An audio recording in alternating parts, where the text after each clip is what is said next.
Assalamualaikum warahmatullahi wabarakatuh. Pemirsa Gapai Kemuliaan yang dirahmati Allah, setiap orang pasti menginginkan hidup bahagia. Namun banyak orang yang menempuh jalan yang salah dan keliru. Sebagian menyangka bahwa kebahagiaan adalah soal materi, dengan memiliki harta melimpah, mobil mewah, atau mungkin bahkan rumah megah. Sebagian dari kita mungkin menyangka bahwa inilah yang dinamakan hidup bahagia.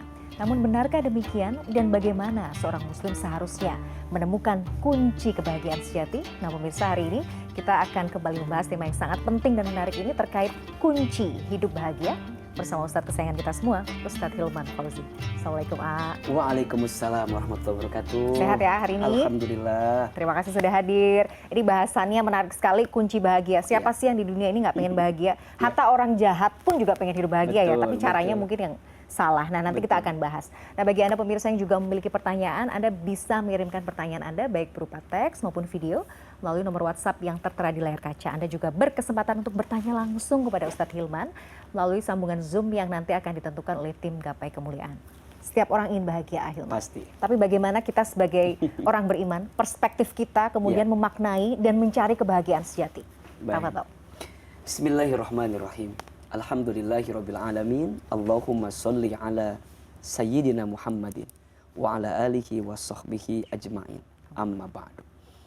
Pemirsa CNN Indonesia yang dicintai Allah, mudah-mudahan pagi hari ini kita semua dalam keadaan yang penuh berkah dan bahagia tentunya. Yang sedang sedih, yang sedang gelisah, semoga Allah tenangkan hatinya dan insya Allah Allah tunjukkan jalan keluar terbaik atas setiap persoalan yang sedang kita hadapi. Amin ya rabbal alamin. Setiap kita ingin bahagia. Sebelum kita bicara bagaimana cara bahagia, saya ingin di awal menyampaikan dulu ada 4 golongan manusia jika diukur tentang kebahagiaan. Okay. Yang pertama, ada yang manusia itu sa'idun fid dunya wa sa'idun fil akhirah. Bahagia di dunia, bahagia di akhirat. Ada yang kedua, sa'idun fid dunya wa saqiyun fil akhirah. Dia terkesan bahagia di dunia, tapi nanti sengsara di akhirat. Ada yang ketiga, saqiyun fid dunya wa sa'idun fil akhirah. Dia boleh jadi sengsara di dunia, tapi dia bahagia di akhirat. Dan ada yang keempat, nauzubillah, mudah-mudahan kita nggak masuk kategori ini. Saqiyun fid dunya wa saqiyun fil akhirah. Dia sengsara di dunia, dia sengsara di akhirat. Nah, kenapa saya menyampaikan tentang alur kehidupan dulu ya, ada dunia, ada akhirat. Karena kita tidak hidup di sini saja. Ada fase kehidupan yang nanti akan kita jalani, akan kita temui, yaitu apa? Akhirat kita. Maka kalau ada 4 diagram tadi, kira-kira kita mau masuk kategori yang mana? Tentu jawabannya adalah bahagia di dunia, bahagia di akhirat. Nah, bagaimana caranya? Atau seperti apa cirinya?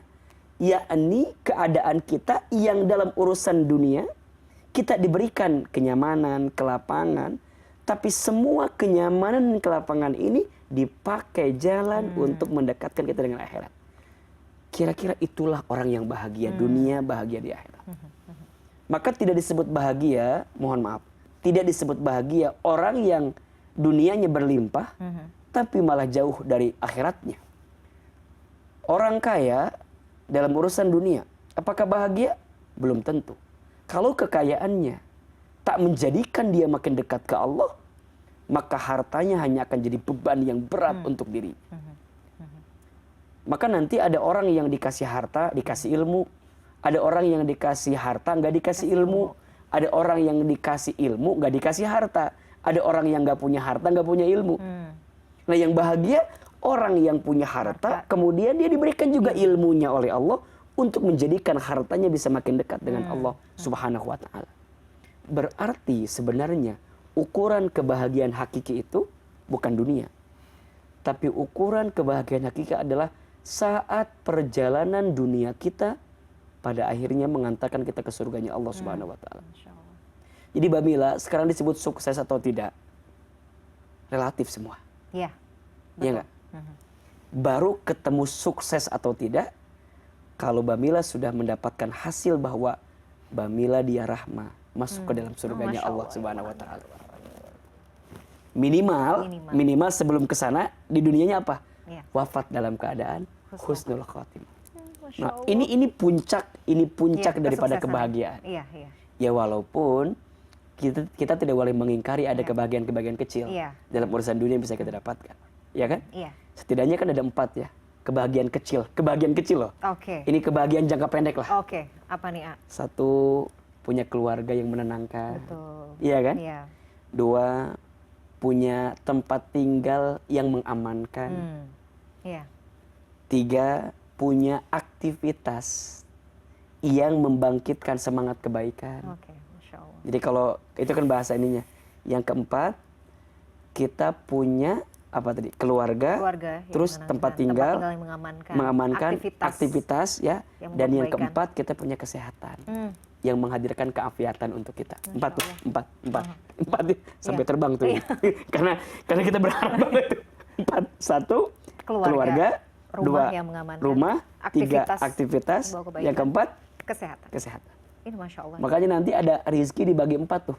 Nanti kita bahas. Nanti kita bahas ya. Aduh, mudah-mudahan ya. Rasa-rasanya kalau 4 ini sudah kita cukup. rasakan, udah ya. Dunia di tangan ya. Minimal jangka pendeknya ada dapet. ya. Nah, bagaimana 4 ini kemudian bisa jadi jembatan ya. Betul. Nanti kita akan bahas. Pemirsa jangan kemana-mana. Gapai Kemuliaan akan kembali setelah jeda yang satu ini.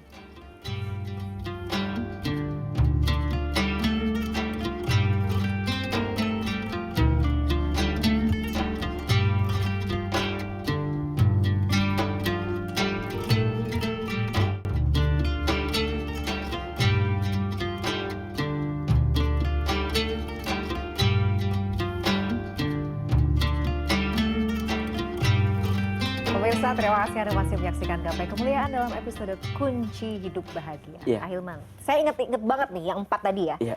Jadi yang pertama adalah yang pertama adalah keluarga yang menenangkan, yang kedua adalah rumah yang mengamankan, yang ketiga adalah aktivitas yang membawa kebaikan, yang keempat adalah tadi kesehatan. Jadi rasa-rasanya kalau itu sudah kita rasakan, ada pada diri kita sekarang, insya Allah ya bahagia. Insya Allah. Tapi pertanyaannya, kembali kepada indikator awal. Sekarang kita punya keluarga yang menenangkan misalnya. Apakah keluarga itu jadi jalan dekat ke Allah atau tidak?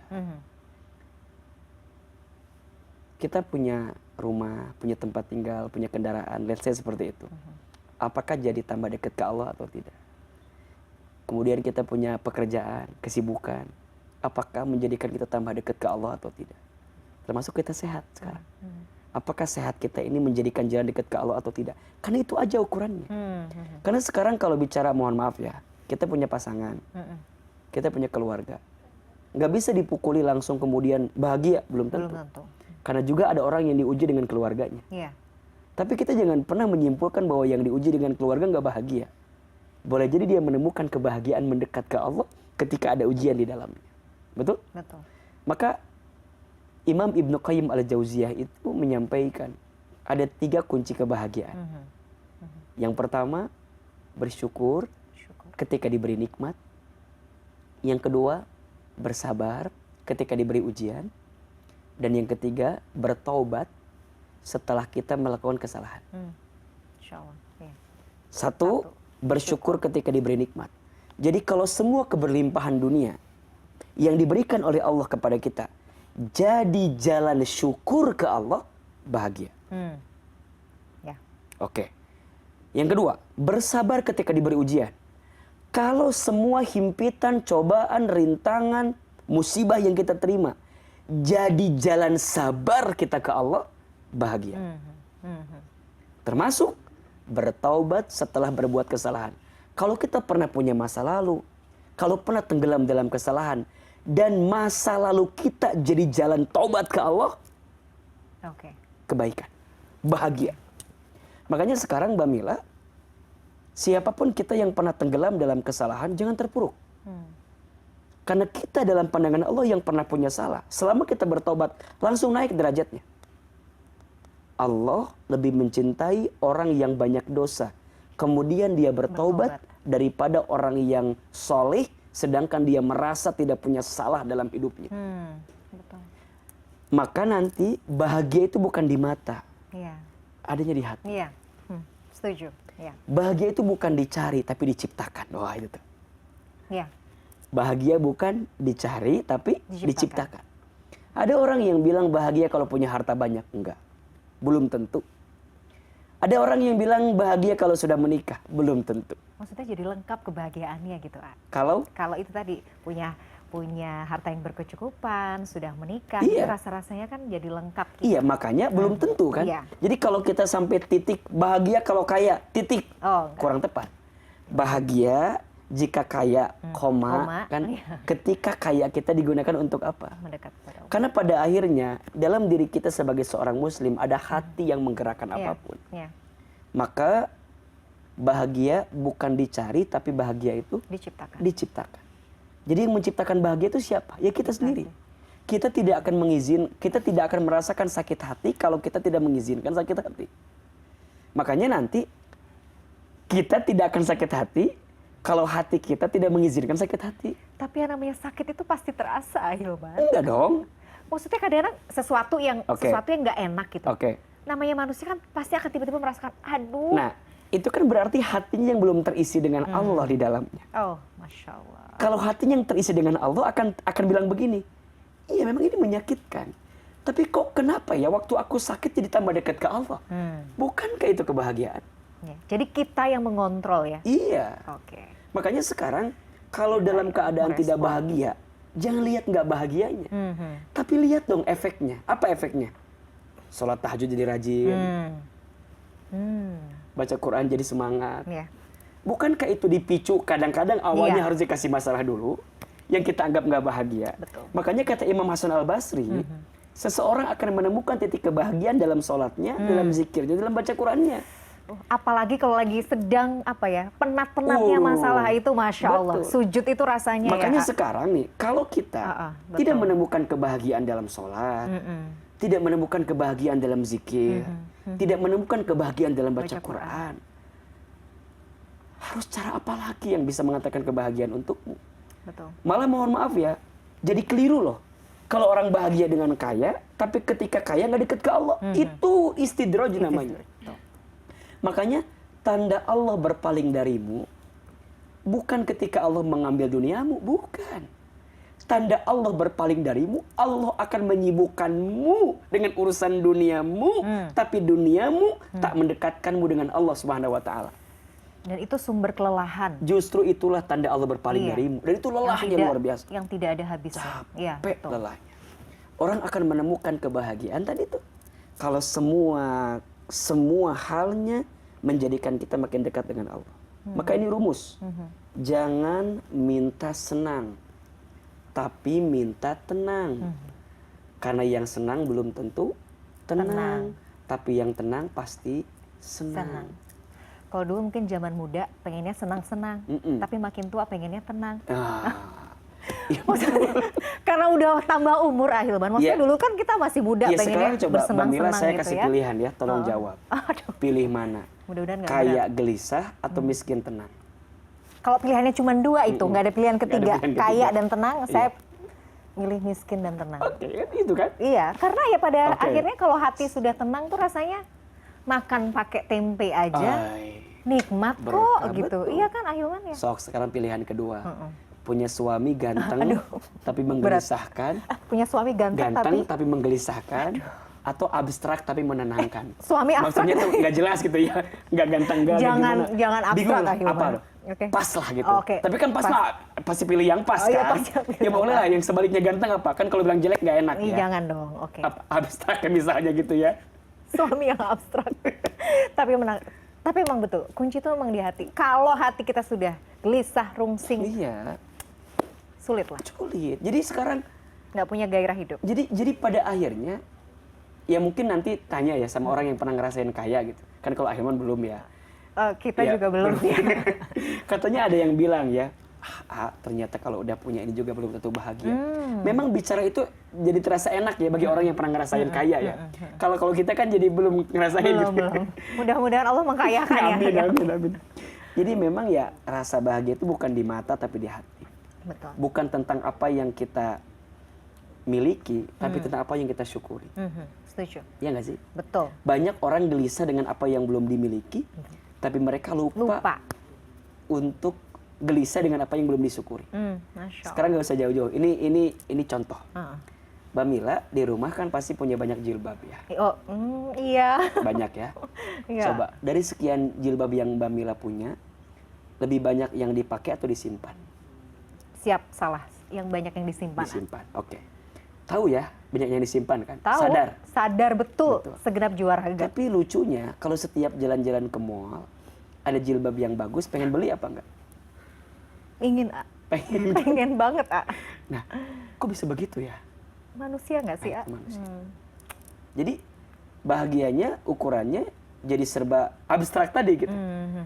Sudah punya biasa, sebelum punya kenapa kesiksa gitu. Kemudian argumentasinya adalah daripada nyesel nggak beli, Nah, iya. ya itu. Padahal kan ya semuanya hanya ingin apa? Hanya ingin dinilai oleh orang lain. Maka nanti orang yang tidak akan bahagia adalah orang yang kehidupannya hanya sibuk ingin dinilai oleh orang lain. Nah, itu yang kemudian sekarang ini tampaknya juga jadi apa ya? Itu jadi fenomena yang Iya. kita tanpa kita sadari itu ada dalam diri kita. Betul. Kita Dan tuh itu nggak ada tertipu oleh habisnya. mata, betul. Itu nggak ada habisnya. Ingin dihargai, ingin diapresiasi, ingin dilihat sama orang. Kita kan nggak bisa ngatur pandangan orang ke kita. Iya, iya. Maka orang yang selalu ingin dilihat oleh orang lain itu orang yang akan tersiksa selamanya. Kok bisa? Ya coba aja. Ingin terlihat kurus, kalau foto, Aduh, gitu ya. aduh, Maunya six pack gitu. miring Sementara gitu. kita one pack. Padahal kan luar biasa ya, harus jadi sesak napas ya. Iya dong, karena Jangan hanya gitu ingin, ya, A. hanya ingin dilihat oleh Jangan orang. gitu ya, ya.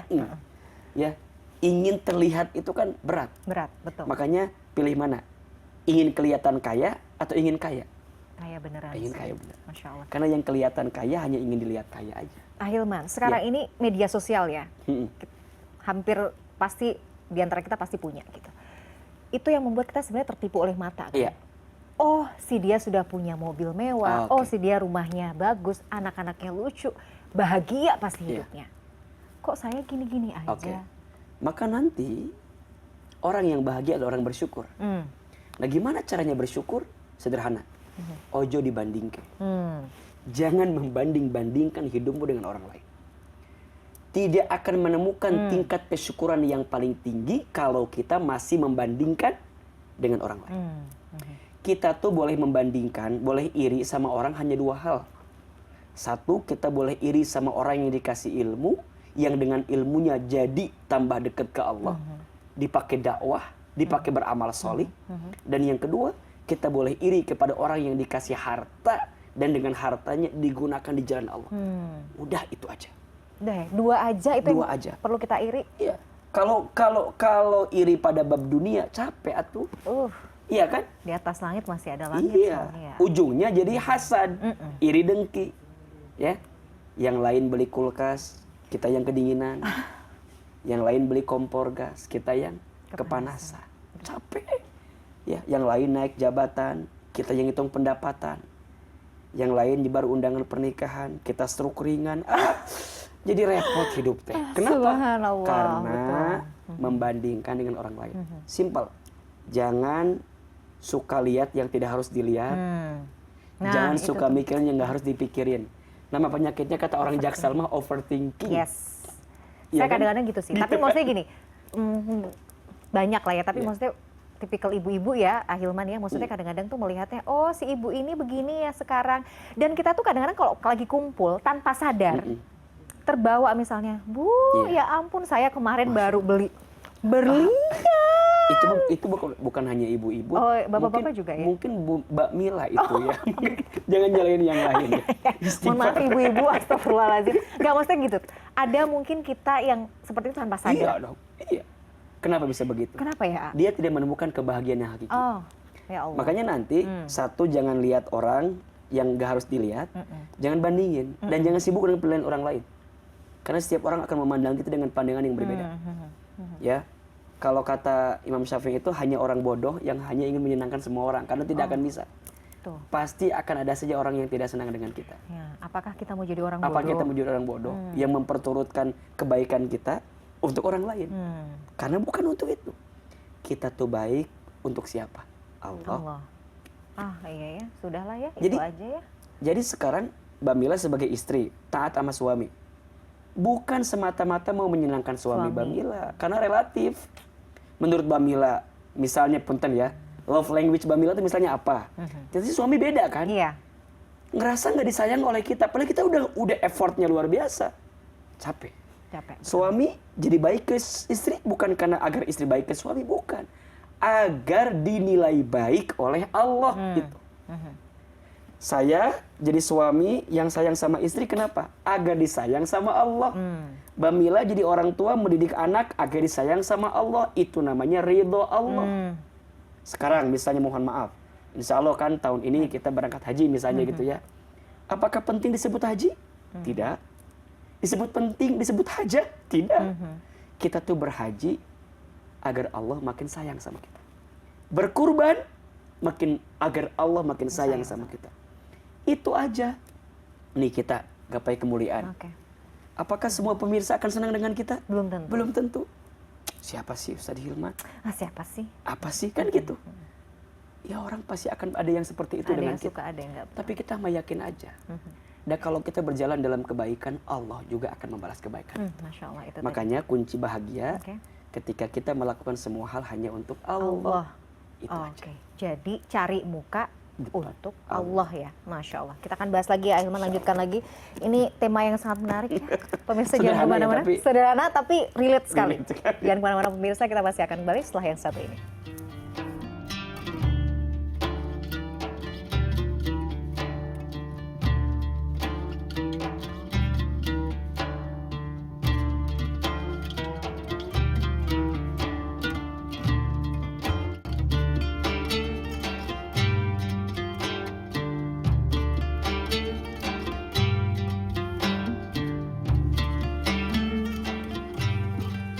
Pemirsa, Anda masih menyaksikan Gapai Kemuliaan dalam episode Kunci Hidup Bahagia. Ya. Ahilman, jadi betul ya, namanya bahagia itu sifatnya abstrak. Ya.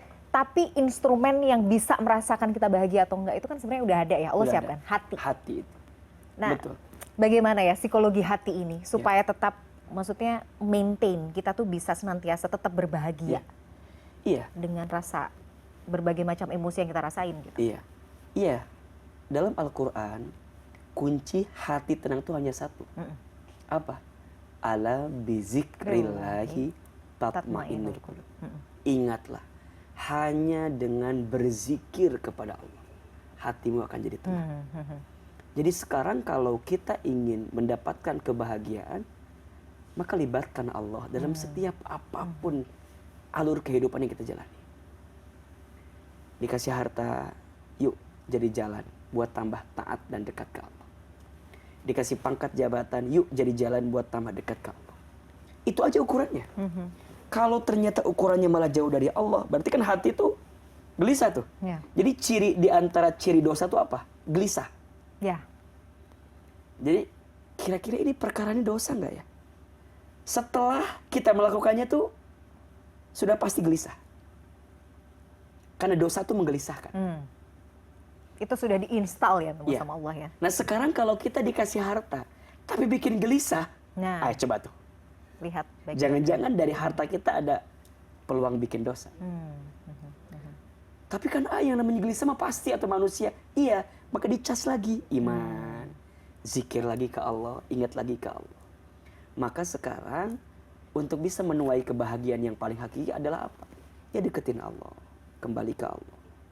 Ayolah, ya jaga diri kita dari sesuatu yang tidak baik. Agar Allah membahagiakan kita bukan hanya di dunia, tapi juga di akhirat nanti. Ayo sekarang apa sih yang kita gelisahkan dalam hidup? Coba. Kalau Ahilman tanya ke Mbak Mila, apa yang Mbak Mila gelisahkan? Oke, misalnya Rezeki. Itu tuh kayaknya yang paling nggak tahu ya, memang itu jadi kayak Bikin gelisah. top mikir gitu. Oke. Jadi salah satu pikiran yang kadang-kadang tuh, aduh, nah gimana ya? Sekarang gini, kalau kita masukin Allah di dalamnya, Iya. oke, rezeki, yang ngatur siapa? Memang Allah, Allah. sih. Yang ngejamin siapa? Allah. Tahu Mbak sih Mila, sebenarnya. iya itu kan perlu diingetin lagi manusia itu Iya kan. sih. Mbak Mila waktu dalam kandungan ibunya, apakah Mbak Mila nyari-nyari rezeki gitu? Ibu. Enggak kan? Allah yang atur. Allah dengan sehebat Iya, Allah itu yang- mengatur makanan masuk, mana yang akan masuk ke pencernaan, Ya, mana yang akan masuk ke rahim, Masya mana yang akan keluar. Mbak Mila dulu nggak bisa ngapa-ngapain aja dijamin rezekinya. Nah sekarang Masa udah bisa ngapa-ngapain, nggak dijamin rezekinya? Allah ya Rabb ya. Nah itu bisa muncul kalau kita zikir ke Allah, ingat ke Allah. Maka yang diingetin di kitanya harus Allah gitu. Jangan masalah kita. Maka di surat Hud ayat 6 Allah sampaikan, wa ma min dabbatin fil ardi illa 'alallahi rizquha. Dan tidak ada makhluk yang melata pun. Lihat, di situ Allah menggunakan subjeknya apa? Makhluk yang melata. Allah ingin sampaikan kepada kita, makhluk yang melata saja. Nggak ada tangan, nggak ada kaki ya. Selama dia hidup di muka bumi dan dia bergerak, Allah jamin rezekinya. Apalagi kita manusia yang diberikan bentuk dengan sempurna ini, masa nggak dijamin rezekinya? Sok contoh misalnya punten. Apa makhluk yang melata contohnya?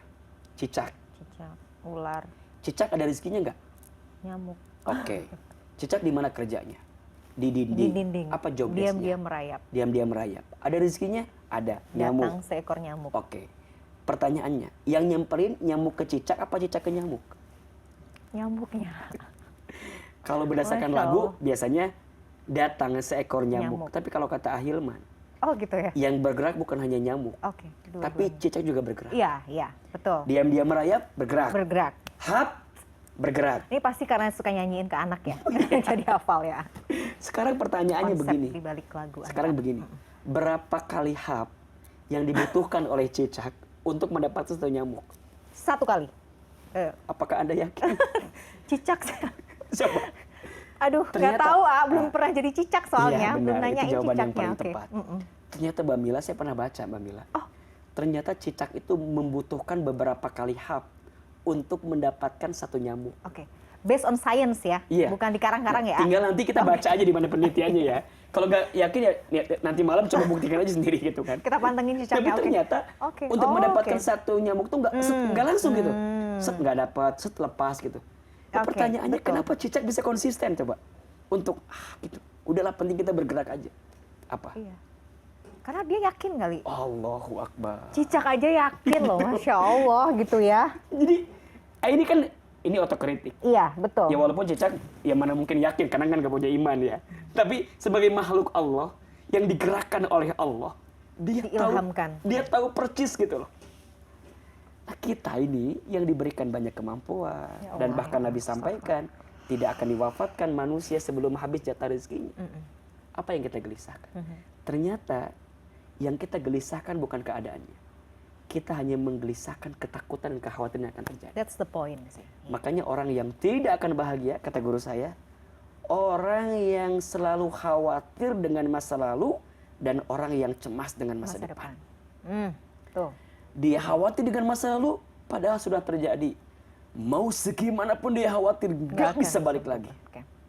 Dan yang kedua, dia cemas dengan masa depan. Padahal belum tentu dia hidup di masa depan. Itu tadi ya. Sampai dia lupa menikmati hari ini. Padahal dia sedang hidup di hari ini. Allahu Akbar. Mbak Mila, kalau punya masa lalu, katakan, Der mantan, maafkan aku yang dulu. Sudah berlalu, pergi meninggalkan kita. Aduh. Untuk masa depan kita jangan Masya dicemaskan dan Allah. ditakutkan. Iya, Karena ada Allah bersama kita. Masya Allah. Yuk belajar nikmati, jalani hari ini. Hari ini ya. Karena kita sedang ada di hidup hari ini. Tapi setuju sih ya. Jadi kita itu, kita belum tentu hidup besok, Iya. ya kan? Fokus hari ini, melakukan kebaikan hari Iya. ini, ya kan? Itu yang Daripada paling kita penting. takut dengan miskin, daripada takut dengan harta yang hilang, lebih baik takut dengan dosa yang pernah kita lakukan. Masya Allah. Dan belum tentu diampuni Baik. oleh Allah Subhanahu wa Ta'ala. Amin ya Rabbal Alamin. Masya Allah Itu ya aja. pembahasannya ya. Kita lanjut tapi waktu sudah habis Ahilman.